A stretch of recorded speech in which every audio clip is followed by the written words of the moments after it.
bem-vindo ao programa Hora do Estudo Bíblico, com o doutor e professor Lehmann Strauss. Este estudo é o resultado do tempo pessoal com o Senhor, da experiência de ministério pastoral e das conferências bíblicas do Dr. Lehmann Strauss, que nos instrui e encoraja com o ensino da Palavra de Deus. Agora com você, Hora do Estudo Bíblico, na apresentação de Aurélio Campos. Bem-vindos ao programa Hora de Estudo Bíblico. É uma alegria e um prazer para mim trazer a Palavra de Deus semana após semana.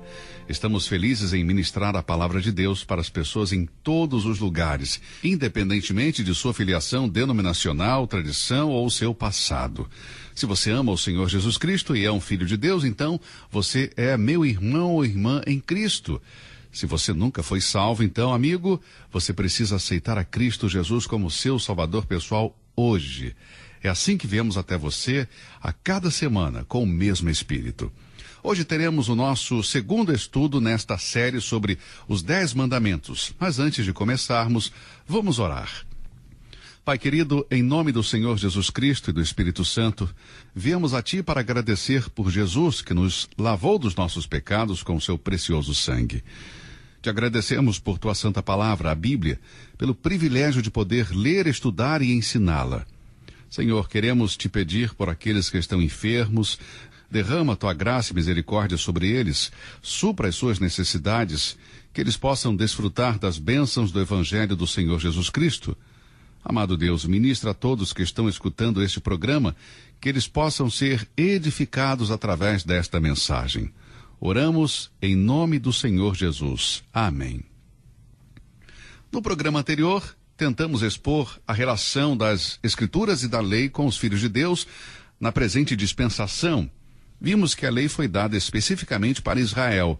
Ela não foi dada para os gentios, na verdade, não foi dada até a época de Moisés, que significa que, por 2.500 anos, as pessoas que viveram antes de Moisés não tinham a lei. Mais de 600 leis que Deus deu ao povo de Israel. Em segundo lugar, vimos que a lei era um pacto temporário. Não foi dada para ser obedecida por todas as pessoas em todos os momentos. Foi algo temporário dado por Deus e tinha uma aplicação especial a certas pessoas e em determinado período de tempo.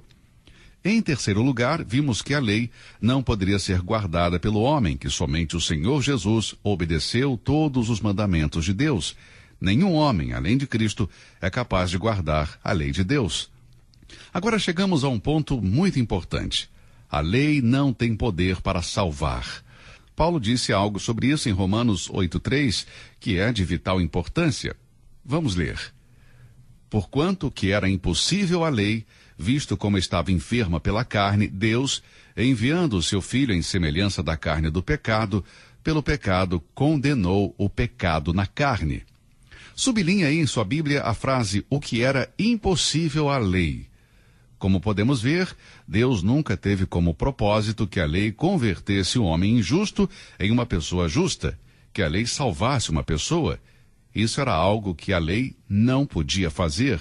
Isso é o que diz Romanos 8:3. A lei não pode salvar. A redenção de um pecador foi planejada por Deus na eternidade passada. Jesus foi o cordeiro morto antes da fundação do mundo. Através da sua morte na cruz do Calvário, Cristo nos redimiu da morte eterna e da condenação, que é o preço por quebrar a lei.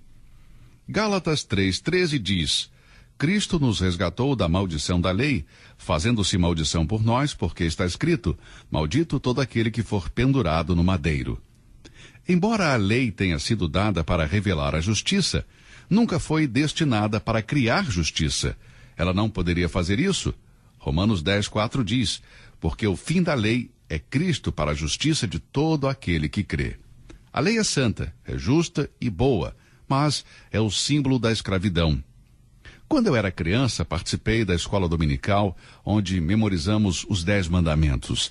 Eu sabia de cor e poderia repeti-los com exatidão quando alguém me pedia para fazê-lo. Participei de 3 classes diferentes, com 6 professores diferentes. Cada professor começava a sua classe verificando se os alunos aprenderam os 10 mandamentos. Após vários anos estudando a lei na escola dominical, eu ainda era um pecador, a caminho do inferno. Então um dia foi apresentado a graça de Deus em Cristo Jesus. Eu vi os meus pecados e me mostraram nas Escrituras que Jesus Cristo morreu na cruz do Calvário por mim. Então eu clamei a Deus por misericórdia, porque pela graça sois salvos por meio da fé. Agora surge uma pergunta: qual é o uso legítimo da lei? Por que a lei foi dada? Esta questão foi antecipada pelo Espírito de Deus, que usou Paulo para escrever em Gálatas 3,19. Qual era então o propósito da lei? Foi acrescentada por causa das transgressões, até que viesse o descendente a quem se referia a promessa, e foi promulgada por meio de anjos, pela mão de um mediador. Se a lei não salva ninguém, Paulo pergunta: para que serve a lei? Se ela não satisfaz a necessidade da alma do homem, ela não é inútil. Se a nossa salvação está completa em Jesus Cristo e a lei não serve como meio de salvação, para que serve então a lei? Esta e outras perguntas surgem nas mentes daqueles que ouvem pela primeira vez que a lei não faz nada para o homem chegar ao céu. A lei não deve ser subestimada. 1 Timóteo 1,8 diz: sabemos, porém, que a lei é boa, se alguém dela usa legitimamente. Aqui está a chave: usar a lei legitimamente. Se usarmos a lei para a finalidade para a qual Deus deu, então obteremos benefício dela. É legítimo usar a lei como um meio para alcançar um fim, mas é ilegítimo fazer da lei um fim em si. Qual é então o uso legítimo da lei? Paulo diz em 1 Timóteo, capítulo 1, versículo 9. Também sabemos que ela não foi feita para os justos, mas para os transgressores e insubordinados, para os ímpios e pecadores. Vemos aqui, nessa passagem, que a lei não se aplica à pessoa justa. O cristão que foi salvo pela graça está morto para a lei. A lei foi dada para revelar o pecado. Esse foi o testemunho pessoal de Paulo quando disse em Romanos 7,7. Que diremos então? A lei é pecado? De maneira nenhuma. De fato, eu não saberia o que é pecado a não ser por meio da lei, pois na realidade eu não saberia o que é cobiça se a lei não dissesse: não cobiçarás. Onde não há lei, não há consciência do pecado. Sem um espelho eu não saberia se meu rosto está sujo ou não. Deus usa a lei como um espelho. Romanos 3,19 diz: ora, nós sabemos tudo o que a lei diz. Aos que estão debaixo da lei o diz, para que toda a boca esteja fechada e todo mundo seja condenável diante de Deus. A obra eficaz e eficiente da lei tem sido mostrar o pecado. Romanos 3,20 diz: por isso, nenhuma carne será justificada diante dele pelas obras da lei, porque pela lei vem o conhecimento do pecado. Sublinhe isso aí na sua Bíblia. Pela lei vem o conhecimento do pecado. Vemos que a lei foi dada para revelar o pecado. Para que o nosso pecado seja apagado, devemos vir ao Senhor Jesus Cristo, porque o sangue de Cristo nos purifica de todo o pecado, como lemos em 1 João, capítulo 1, versículo 7. Um farol pode mostrar ao capitão de um navio, por exemplo, o caminho para o porto, mas o farol não pode impedir que o navio bata contra as rochas no meio da tempestade. A lei nos mostra o Monte Santo, mas nunca pode levar-nos ao topo. A salvação do pecado é pela graça de Deus e não pela lei de Moisés. Porque pela graça sois salvos, por meio da fé. E isto não vem de vós, é dom de Deus. Não vem das obras, para que ninguém se glorie. Efésios 2, versículos 8 e 9. Se a lei que foi dada 1500 anos antes de Cristo vir pudesse salvar o homem e levá-lo para o céu, então Deus errou grandemente em permitir que o seu Filho unigênito sofresse a morte horrível por crucificação. Mas graças a Deus que, não pelas obras de justiça que houvéssemos feito, mas segundo a sua misericórdia, nos salvou pela lavagem da regeneração e da renovação do Espírito Santo. Tito 3, versículo 5. Não, meu amigo, Deus não se equivocou quando enviou Jesus Cristo para a cruz. Pois se a justiça vem pela lei, Cristo morreu inutilmente. Gálatas 2:21. Portanto, devemos concluir então que a lei deixou de ter valor para os cristãos? O cristão não recebeu a vida eterna pela lei, nem tampouco a lei é o padrão de vida depois que um homem é salvo. Cristo é nossa vida e nosso padrão de vida. Lemos em Gálatas, capítulo 6, versículo 15. Porque em Cristo Jesus, nem a circuncisão, nem a incircuncisão tem virtude alguma, mas sim o ser uma nova criatura. Muito bem. Abra sua Bíblia em Êxodo, capítulo 20, versículo 3. Vamos ver agora o primeiro mandamento. E o nosso primeiro mandamento é a grande verdade da soberania de Deus. O mandamento diz o seguinte: não terás outros deuses diante de ti. A lei abrange dois aspectos. Primeiro, com relação a Deus e depois em relação aos homens. Os 4 primeiros mandamentos nos mostram a responsabilidade do homem diante de Deus. E os últimos 6 tratam sobre a relação do homem com o seu próximo. Esta é a ordem divina. É necessário, primeiro, nos encontrarmos face a face com Deus, ou seja, se em nossas mentes e corações não temos a concepção correta de Deus e de nossas responsabilidades para com Ele, então vamos falhar em nossas relações com os outros. O tema principal deste estudo é Deus. Ele diz: não terás outros deuses diante de mim. Portanto, é apropriado começar com Deus. O primeiro mandamento é precedido por uma breve declaração: eu sou o Senhor teu Deus, não terás outros deuses diante de mim. Ele começa com uma afirmação ampla sobre a realidade de Deus, mostra quem é Deus. Os antigos filósofos se esforçaram para pensar sobre os mistérios da divindade. Eles tentaram provar ou refutar a existência de Deus, mas esse primeiro mandamento está em harmonia com o restante da palavra de Deus. Nenhum dos escritores da Bíblia questiona a existência de Deus. Eles criam na sua existência, se deleitavam em Deus e também reconheciam a sua soberania. Embora não haja provas suficientes para provar que Deus existe, ele excede a razão da compreensão humana. No livro de Jó encontramos uma pergunta: você consegue prescrutar os mistérios de Deus? Jó, capítulo 11, versículo 7. E o sábio responde em Eclesiastes 3:11: sem que este possa descobrir a obra que Deus fez desde o princípio até o fim. Paulo disse em Romanos 11:33, quão insondáveis são os seus juízos e quão inescrutáveis os seus caminhos. Quando Deus disse, eu sou o Senhor teu Deus, sabemos que ele estava falando com Israel, mas a sua aplicação é universal e eterna. Deus declara sua eternidade e sua própria existência no nome divino, eu sou o Senhor. O Dr. Campbell Morgan nos mostra que o nome do Senhor é uma combinação de 3 palavras hebraicas. Primeiro, que ele será. Segundo, que ele é. E terceiro, que ele era. Se por meio da imaginação pudéssemos alcançar a eternidade passada, escutaríamos Deus dizer, eu sou aquele que era. Se nos concentrarmos no presente momento, com todas as recentes descobertas e avanços científicos, escutaríamos de Deus, eu sou aquele que é. E se pudéssemos espiar a eternidade futura, ouviríamos Deus dizer, eu sou aquele que será. O homem, sendo tão pequeno, erra grandemente quando vive sem se importar com Deus. Há uma passagem significativa que irá nos servir muito bem aqui. Quando Moisés estava cuidando das cabras de Jetro, seu sogro, Deus apareceu para ele no deserto em uma sarça ardente que não se consumia. Do fogo saía a voz de Deus que dizia, vem agora, pois, e eu te enviarei a Faraó, para que tires o meu povo, os filhos de Israel, do Egito. Êxodo 3:10.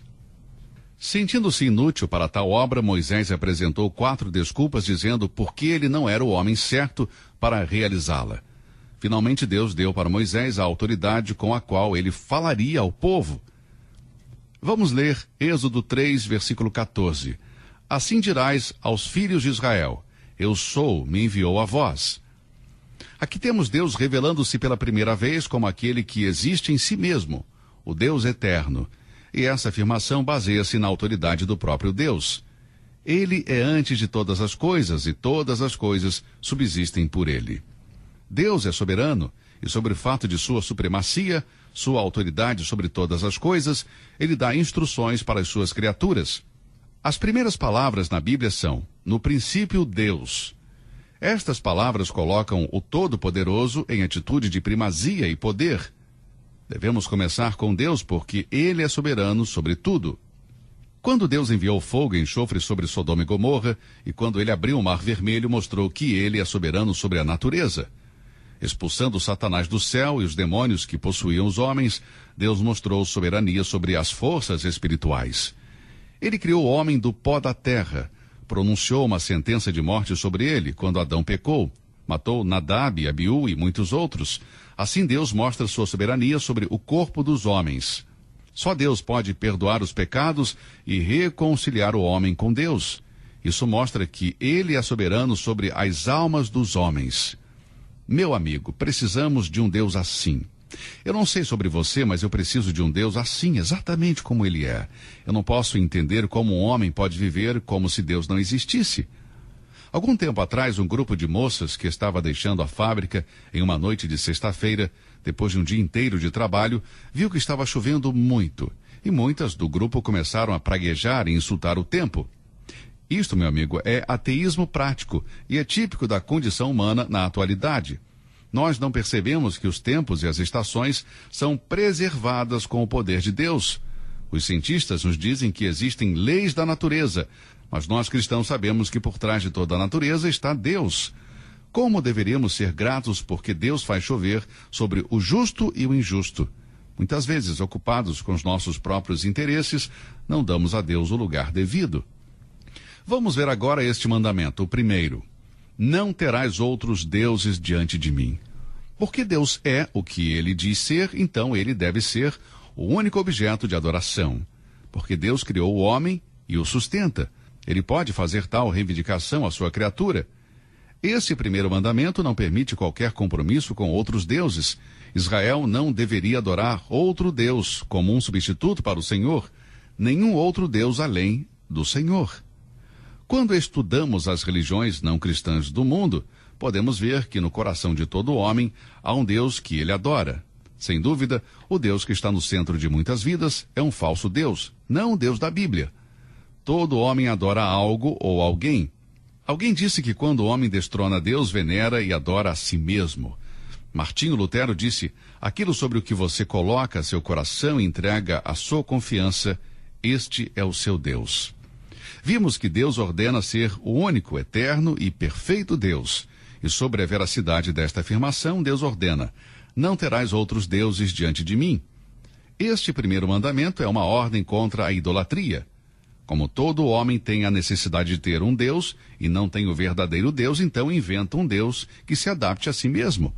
Esta é uma prática comum tanto entre os povos civilizados como os que não são. Esta foi uma triste verdade em Israel pouco tempo depois dos 10 mandamentos serem dados a Moisés, quando ele voltou ao topo da montanha para obter mais instruções do Senhor. Lemos isso em Êxodo 32, versículo 1. Mas vendo o povo que Moisés tardava em descer do monte, acercou-se de Arão e disse-lhe, levanta-te, faze-nos deuses que vão adiante de nós. Que tragédia!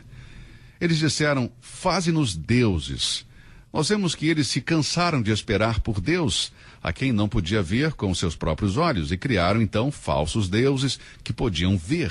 Arão se deixou levar pelas demandas do povo, pediu seus anéis e pertences de ouro e fez um bezerro, e o povo se inclinou diante dele, dizendo, este é teu Deus, ó Israel, que te tirou da terra do Egito. Êxodo 32, 4. Talvez alguém não possa acreditar que o povo judeu tenha feito isso. Meu amigo, as pessoas também fazem isso hoje em dia. Isso é típico do coração humano. Ele busca aquilo que pode ser visto e satisfazer os seus sentidos. A Igreja de Jesus Cristo sofreu e está sofrendo porque o homem tem negligenciado a realidade celestial invisível para ser atraído pelas imitações terrenas visíveis. Com as ferramentas na mão, alguns líderes de igrejas fazem falsos deuses e as pessoas estão se inclinando diante deles nos dias de hoje. A Bíblia nos fala sobre homens que se inclinaram diante dos falsos deuses. Baal, o deus dos Moabitas, que era adorado em cultos impuros, de acordo com Números, capítulo 25, versículos de 1 a 3. Também havia Moloque, o deus do fogo dos filhos de Amon, que era adorado com atos horríveis e cruelmente degradantes. E também havia Mamon, que era honrado com a luxúria. Tudo isso soa muito pagão para mim, algo não civilizado, e nos sentimos perdidos quando percebemos que há uma duplicação da idolatria grotesca nas nações civilizadas do mundo no século XXI. E lamento dizer, amigo, que isso pode ser observado até mesmo em igrejas protestantes. O mandamento contra a idolatria foi quebrado imediatamente, e por cerca de 3.500 anos a lei é quebrada pelos homens. Os homens negaram a verdade de um Deus vivo e o substituem pelos falsos deuses. Alguns desses ídolos são o sol, a lua, as estrelas, imagens, estátuas, figuras, árvores, animais. Uma vez que a compreensão do homem foi obscurecida pelo pecado, ele não tinha a concepção correta de Deus. Mas quando Jesus Cristo nasceu, ele revelou Deus aos homens. E amigo, você pode não conhecer o Deus da Bíblia enquanto você não conhecer o Senhor Jesus Cristo. Bom, vamos parar neste ponto aqui. Se Deus quiser, vamos continuar nosso estudo sobre os 10 mandamentos em nosso próximo programa. Que Deus o abençoe, obrigado por ouvir o estudo de hoje e até lá então. Você ouviu Hora do Estudo Bíblico com o professor e doutor Lehmann Strauss, na apresentação de Aurélio Campos. Se você deseja ouvir novamente esta mensagem, visite a nossa página na internet www.bbnradio.org. Fica o convite para você nos acompanhar amanhã, neste mesmo horário, aqui na BBN. Hora do Estudo Bíblico é uma produção da BBN.